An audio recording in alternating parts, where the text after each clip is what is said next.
बच्चों, आज हम पढ़ेंगे क्लास 9th सामाजिक अध्ययन के अंतर्गत अर्थशास्त्र विषय का दूसरा अध्याय संसाधन के रूप में लोग।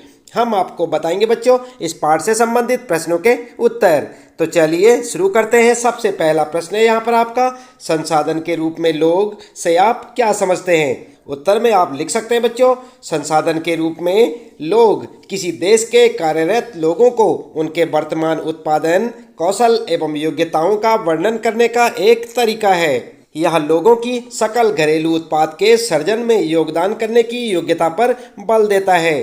अन्य संसाधनों की भांति जनसंख्या भी एक संसाधन है जिसे मानव संसाधन कहा जाता है। आई बात समझ में? इस प्रकार से आप अपने पहले प्रश्न का उत्तर लिख सकते हैं। आइए बात करते हैं। फिर आता है आपका दूसरा प्रश्न, मानव संसाधन भूमि एवं भौतिक पूंजी जैसे संसाधनों से भिन्न कैसे है? उत्तर में आप लिख सकते हैं बच्चों, कुछ लोग यह मानते हैं कि जनसंख्या एक दायित्व है न कि एक परिसंपत्ति, किंतु यह सच नहीं है। लोगों को एक परिसंपत्ति बनाया जा सकता है यदि हम उनमें शिक्षा, प्रशिक्षण एवं चिकित्सा सुविधाओं के द्वारा निवेश करें। जिस प्रकार भूमि, जल, वन, खनिज आदि हमारे बहुमूल्य प्राकृतिक संसाधन हैं, उसी प्रकार मनुष्य भी एक बहुमूल्य संसाधन है। लोग राष्ट्रीय परिसंपत्तियों के उपभोक्ता मात्र नहीं हैं, अपितु वे राष्ट्रीय संपत्तियों के उत्पादक भी हैं। वास्तव में मानव संसाधन अन्य संसाधनों जैसे कि भूमि तथा पूंजी की अपेक्षाकृत श्रेष्ठ है,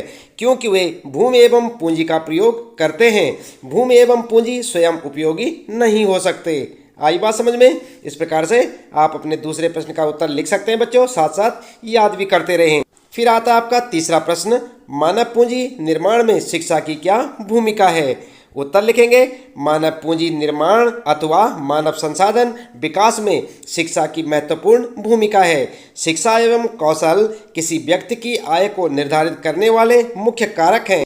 किसी बच्चे की शिक्षा और प्रशिक्षण पर किए गए निवेश के बदले में वह भविष्य में अपेक्षाकृत अधिक आय एवं समाज में बेहतर योगदान के रूप में उच्च प्रतिफल दे सकता है। शिक्षित लोग अपने बच्चों की शिक्षा पर अधिक निवेश करते पाए जाते हैं। इसका कारण यह है कि उन्होंने स्वयं के लिए शिक्षा का महत्व जान लिया है। यह कहने की आवश्यकता नहीं है कि यह शिक्षा ही है जो एक व्यक्ति को उसके सामने उपलब्ध आर्थिक अवसरों का बेहतर उपयोग करने में सहायता करती है। शिक्षा श्रम की गुणवत्ता में वृद्धि करती है और कुल उत्पादकता में वृद्धि करने में सहायता करती है। कुल उत्पादकता देश के विकास में योगदान देती है। ठीक है, इस प्रकार से आप लिख सकते हैं बच्चों। इसके बाद चौथा प्रश्न है आपका, मानव पूंजी निर्माण में स्वास्थ्य की क्या भूमिका है? उत्तर में आप लिखेंगे, मानव पूंजी निर्माण अथवा मानव संसाधन विकास में स्वास्थ्य की भूमिका निम्नलिखित रूप से महत्वपूर्ण है। और उसके बाद पॉइंट बनाकर लिखेंगे बच्चों। सबसे पहले लिखेंगे केवल एक पूर्णतः स्वस्थ व्यक्ति ही अपने काम के साथ न्याय कर सकता है। इस प्रकार यह किसी व्यक्ति के कामकाजी जीवन में महत्वपूर्ण भूमिका अदा करता है। इसके बाद दूसरा पॉइंट है बच्चों आपके लिए, एक अस्वस्थ व्यक्ति अपने परिवार, संगठन एवं देश के लिए दायित्व है। कोई भी संगठन ऐसे व्यक्ति को काम पर नहीं रखेगा जो खराब स्वास्थ्य के कारण पूरी दक्षता से काम न कर सके। ठीक है, इसके बाद अगला पॉइंट है स्वास्थ्य न केवल किसी व्यक्ति के जीवन की गुणवत्ता में सुधार लाता है, अपितु मानव संसाधन विकास में वर्धन करता है, जिस पर देश के कई क्षेत्रक निर्भर करते हैं। फिर लिखेंगे अगला पॉइंट किसी व्यक्ति का स्वास्थ्य अपनी क्षमता एवं बीमारी से लड़ने की योग्यता को पहचानने में सहायता करता है। ठीक है बच्चों, तो इस प्रकार से आप अपने चौथे प्रश्न का उत्तर लिख सकते हैं। फिर आता आपका पांचवा प्रश्न, किसी व्यक्ति के कामयाब जीवन में स्वास्थ्य की क्या भूमिका है? उत्तर लिखेंगे, हम सभी जानते हैं कि एक स्वस्थ शरीर में ही एक स्वस्थ दिमाग निवास करता है। स्वास्थ्य जीवन का एक महत्वपूर्ण पहलू है। स्वास्थ्य का अर्थ जीवित रहना मात्र नहीं है। स्वास्थ्य में शारीरिक, मानसिक, आर्थिक एवं सामाजिक सुदृढ़ता शामिल है। स्वास्थ्य में परिवार कल्याण, जनसंख्या नियंत्रण, दवा नियंत्रण, प्रतिरक्षण एवं खाद्य मिलावट निवारण आदि बहुत से क्रियाकलाप शामिल हैं। यदि कोई व्यक्ति अस्वस्थ है तो वह ठीक से काम नहीं कर सकता। चिकित्सा सुविधाओं के अभाव में एक अस्वस्थ मजदूर अपनी उत्पादकता और अपने देश की उत्पादकता को कम करता है। इसलिए किसी व्यक्ति के कामयाब जीवन में स्वास्थ्य महत्वपूर्ण भूमिका निभाता है। आई बात समझ में? इस प्रकार से आप अपने इस प्रश्न का उत्तर लिख सकते हैं बच्चों। फिर आता आपका छठा प्रश्न है, प्राथमिक, द्वितीयक एवं तृतीयक क्षेत्रकों में किस तरह की विभिन्न आर्थिक क्रियाएं संचालित की जाती हैं? क्या लिखेंगे उत्तर? आपने पाठ तो पढ़ लिया होगा, चलिए उत्तर में देख लेते हैं बच्चों। प्राथमिक क्षेत्रक में कृषि, वन, पशुपालन, मुर्गी पालन, मछली पालन एवं खनन आदि शामिल हैं। बात करते हैं द्वितीयक क्षेत्रक में, तो द्वितीयक क्षेत्र में विनिर्माण शामिल है। तृतीयक क्षेत्रक में बैंकिंग, परिवहन, व्यापार, शिक्षा, बीमा, पर्यटन एवं स्वास्थ्य आदि आते हैं। ठीक है बच्चों, तो इस प्रकार से आप लिख सकते हैं अपने छठे प्रश्न का उत्तर। इसके बाद फिर आता है आपका सातवां प्रश्न, आर्थिक और गैर आर्थिक क्रियाओं में क्या अंतर है? तो उत्तर क्या लिखेंगे? उत्तर में आप लिख सकते हैं, वे क्रियाएं जो देश की आय में वृद्धि करती हैं उन्हें आर्थिक क्रियाएं कहा जाता है। दूसरे शब्दों में, जो क्रियाएं आय के लिए की जाती हैं उन्हें आर्थिक क्रियाएं कहा जाता है, और वे क्रियाएं जो आय के लिए नहीं की जाती उन्हें गैर आर्थिक क्रियाएं कहा जाता है। यदि कोई माँ किसी होटल में खाना बनाती है और उसे उसके लिए पैसे मिलते हैं तो यह एक आर्थिक क्रिया है। जब वह अपने परिवार के लिए खाना बनाती है तो वह एक गैर आर्थिक क्रिया कर रही है। ठीक है, समझ गए ना आप किस प्रकार से आप आर्थिक क्रिया और गैर आर्थिक क्रिया में अंतर स्पष्ट कर सकते हैं। इसके बाद बच्चों आठवां प्रश्न है, महिलाएं क्यों निम्न वेतन वाले कार्यों में नियोजित होती हैं, यानी कि कम वेतन वाले कार्यों में? उत्तर में आप लिख सकते हैं बच्चों, महिलाएं निम्नलिखित कारणों से निम्न वेतन वाले कार्यों में नियोजित होती हैं, और पॉइंट बनाकर लिखेंगे। क्या लिखेंगे? बाजार में किसी व्यक्ति की आय निर्धारण में शिक्षा महत्वपूर्ण कारकों में से एक है। भारत में महिलाएं पुरुषों की अपेक्षा कम शिक्षित होती हैं, उनके पास बहुत कम शिक्षा एवं निम्न कौशल स्तर है, इसलिए उन्हें पुरुषों की तुलना में कम वेतन दिया जाता है। दूसरा कारण लिखेंगे बच्चों, 6 पॉइंट बनाकर लिखें। ज्ञान व जानकारी के अभाव में महिलाएं असंगठित क्षेत्रों में कार्य करती हैं, जो उन्हें कम मजदूरी देते हैं। उन्हें अपने कानूनी अधिकारों की भी जानकारी नहीं है। अगला पॉइंट लिखेंगे, तीसरा कारण, महिलाओं को शारीरिक रूप से कमजोर माना जाता है, इसलिए उन्हें प्रायः कम वेतन दिया जाता है। ठीक है, तो इस प्रकार से आप अपने इस प्रश्न का उत्तर लिख सकते हैं बच्चों।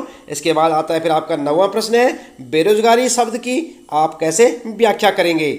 उत्तर में लिख सकते हैं आप, बेरोजगारी का अर्थ है जब लोग काम करने की इच्छुक हों किंतु उन्हें रोजगार ना मिले। यह स्थिति विकसित देशों की अपेक्षा विकासशील देशों में अधिक देखने में आती है। कामगार जनसंख्या में 25 से 59 वर्ष के आयु वर्ग के लोग आते हैं, यानी कि 25 से 59 वर्ष के आयु वर्ग के लोग आते हैं।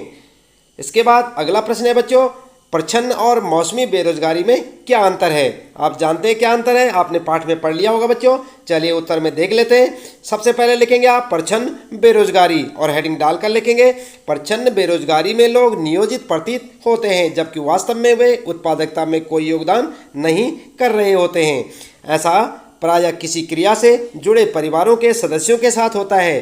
काम में 5 लोगों की आवश्यकता है किंतु उसमें 8 लोग लगे हुए हैं, जहां 3 लोग अतिरिक्त हैं। यदि इन 3 लोगों को हटा लिया जाए तो भी उत्पादकता कम नहीं होगी। ये 3 लोग प्रच्छन्न बेरोजगारी में शामिल हैं। ठीक है, इसके बाद दूसरे नंबर पर आती है मौसमी बेरोजगारी और हेडिंग डालकर लिखेंगे, मौसमी बेरोजगारी तब होती है जब वर्ष के कुछ महीनों के दौरान लोग रोजगार नहीं खोज पाते। भारत में कृषि कोई पूर्णकालिक रोजगार नहीं है, यह मौसमी है। इस प्रकार की बेरोजगारी कृषि में पाई जाती है। कुछ व्यस्त मौसम होते हैं जब बिजाई, कटाई, निराई और गहाई की जाती है। कुछ विशेष महीनों में कृषि पर आश्रित लोगों को अधिक काम नहीं मिल पाता। ठीक है, इस प्रकार से आप प्रच्छन्न और मौसमी बेरोजगारी का अंतर स्पष्ट कर सकते हैं। फिर आता आपका 11वां प्रश्न है, शिक्षित बेरोजगारी भारत के लिए एक विशेष समस्या क्यों है? तो क्यों है बच्चों, आपने पाठ में पढ़ा होगा, उत्तर में लिख सकते हैं, शिक्षित बेरोजगारी शहरों में एक सामान्य परिघटना बन गई है। मैट्रिक, स्नातक, स्नातकोत्तर डिग्री धारक अनेक युवा रोजगार पाने में असमर्थ हैं। एक अध्ययन में यह बात सामने आई है कि मैट्रिक की अपेक्षा स्नातक एवं स्नातकोत्तर डिग्री धारकों में बेरोजगारी अधिक तेजी से बढ़ी है। एक विरोधाभासी जनशक्ति स्थिति सामने आती है क्योंकि कुछ वर्गों में अतिशेष जनशक्ति अन्य क्षेत्रों में जनशक्ति की कमी के साथ साथ विद्यमान है। एक ओर तकनीकी अहर्ता प्राप्त लोगों में बेरोजगारी व्याप्त है, जबकि दूसरी ओर आर्थिक समृद्धि के लिए जरूरी तकनीकी कौशल की कमी है।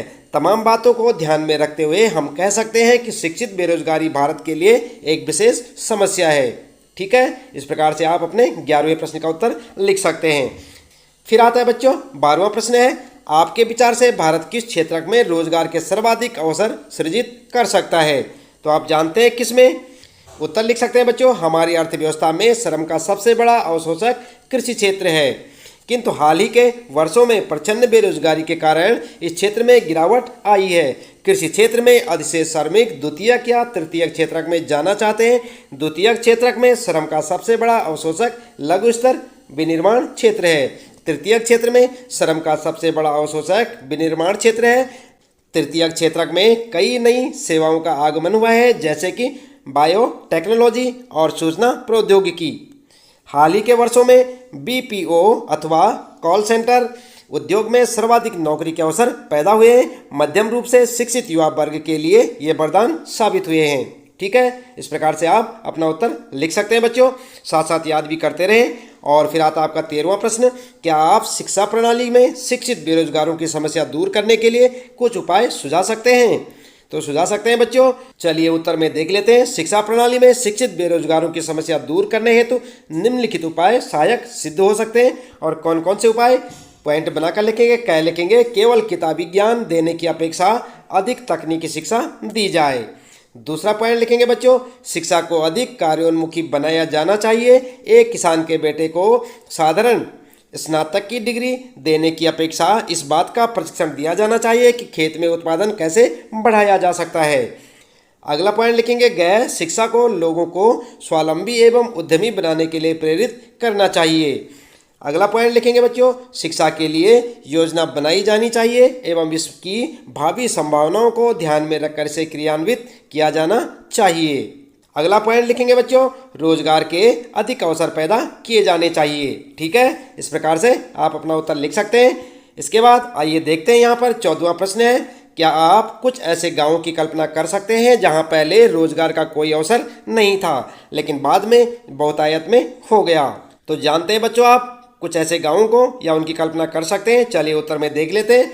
उत्तर में आप लिख सकते हैं, हाँ, मुझे अपने माली द्वारा सुनाई गई कहानी याद आती है। उसने बताया कि कुछ वर्ष पहले उसके गांव में सभी मूलभूत सुविधाओं जैसे कि स्कूल, अस्पताल, सड़कों, बाजार और यहां तक कि पानी और बिजली की उचित आपूर्ति का भी अभाव था। गांव के लोगों ने पंचायत का ध्यान इन सभी समस्याओं की ओर आकृष्ट किया। पंचायत ने एक स्कूल खोला जिसमें कई लोगों को रोजगार मिला। जल्द ही गांव के बच्चे वहां पढ़ने लगे और वहां कई प्रकार की तकनीकों का विकास हुआ। अब गांव वालों के पास बेहतर शिक्षा, स्वास्थ्य सुविधाएं एवं पानी एवं बिजली की भी उचित आपूर्ति उपलब्ध थी। सरकार ने भी जीवन स्तर को सुधारने के लिए विशेष प्रयास किए थे। कृषि और गैर कृषि क्रियाएं भी अब आधुनिक तरीकों से की जाती हैं। ठीक है बच्चों, तो इस प्रकार से आप अपने इस प्रश्न का उत्तर लिखेंगे, याद भी करते रहे साथ साथ। अगला प्रश्न है फिर आपका 15वां, किस पूंजी को आप सबसे अच्छा मानते हैं? भूमि, श्रम, भौतिक पूंजी और मानव पूंजी? यदि किसी को तो क्यों? उत्तर लिखेंगे, जिस प्रकार भूमि, जल, वन, खनिज हमारे बहुमूल्य प्राकृतिक संसाधन है, उसी प्रकार लोग भी बहुमूल्य संसाधन हैं। लोग राष्ट्रीय परिसंपत्तियों के उपभोक्ता मात्र नहीं है, अपितु वे राष्ट्रीय संपत्तियों के उत्पादक भी हैं। वास्तव में मानव संसाधन अन्य संसाधनों जैसे कि भूमि तथा पूंजी की अपेक्षाकृत श्रेष्ठ है, क्योंकि ये भूमि एवं पूंजी का प्रयोग करते हैं। भूमि एवं पूंजी स्वयं उपयोगी नहीं हो सकते। यदि हम लोगों में शिक्षा, प्रशिक्षण एवं चिकित्सा सुविधाओं के द्वारा निवेश करें तो जनसंख्या के बड़े भाग को परिसंपत्ति में बदला जा सकता है। हम जापान का उदाहरण सामने रखते हैं। जापान के पास कोई प्राकृतिक संसाधन नहीं थे। इस देश ने अपने लोगों पर निवेश किया, विशेषकर शिक्षा और स्वास्थ्य के क्षेत्र में। अंततः इन लोगों ने अपने संसाधनों का दक्षतापूर्ण उपयोग करने के बाद नई तकनीकी विकसित करते हुए अपने देश को समृद्ध एवं विकसित बना दिया है। इस प्रकार मानव पूंजी अन्य सभी संसाधनों की अपेक्षा अधिक महत्वपूर्ण है। ठीक है बच्चों, तो इस प्रकार से आप अपने इस 15वें प्रश्न का उत्तर लिख सकते हैं। इस प्रश्न के साथ ही बच्चों इस पाठ से संबंधित प्रश्नों के उत्तर यहाँ पर समाप्त होते हैं। उम्मीद है कि आपको अच्छे से समझ आए होंगे। और यदि आप चैनल में पहली बार आए हैं तो चैनल को सब्सक्राइब अवश्य कर दें, बेल आइकन भी दबा दें बच्चों, ताकि आने वाली प्रत्येक पाठ की वीडियो की नोटिफिकेशन आपको मिलती रहे। मिलते हैं फिर अगली वीडियो में नए पाठ के कुछ नए प्रश्न उत्तरों के साथ।